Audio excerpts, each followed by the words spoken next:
Hello friends, chicken சேர்வா எப்படி செய்கிறதுன்னு பார்க்கலாம். உரலில் சோம்பு, பட்டை, லவங்கத்தை நல்லா இடித்து வச்சுக்கோங்க.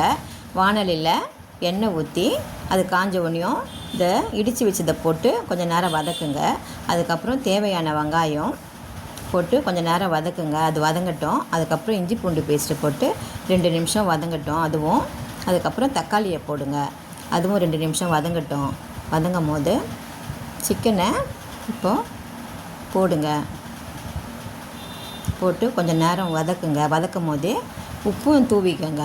கொஞ்சம் நேரம் வதங்கட்டும் சிக்கனு. உப்பும் தூவிட்டு அதுக்கப்புறம் அரை மூடி தேங்காவை பால் எடுத்து வச்சுக்கோங்க. இப்போது சிக்கனில் மஞ்சள் தூள், மிளகாத்தூள் போட்டு பச்சை வாசனை போகிற வரைக்கும் நல்லா கொஞ்சம் நேரம் வதக்குங்க.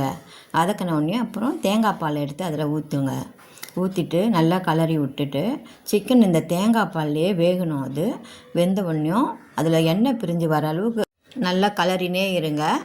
இப்போது கறிவேப்பிலை, கொத்தமல்லியை அது மேலே தூவிட்டு சிம்மில் வச்சுடுங்க.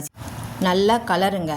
மூடி போட்டு 5 நிமிஷம் பொறுத்து தட்டை திறந்தீங்கன்னா இப்போது உங்களுக்கு சிக்கன் சேர்வா ரெடி.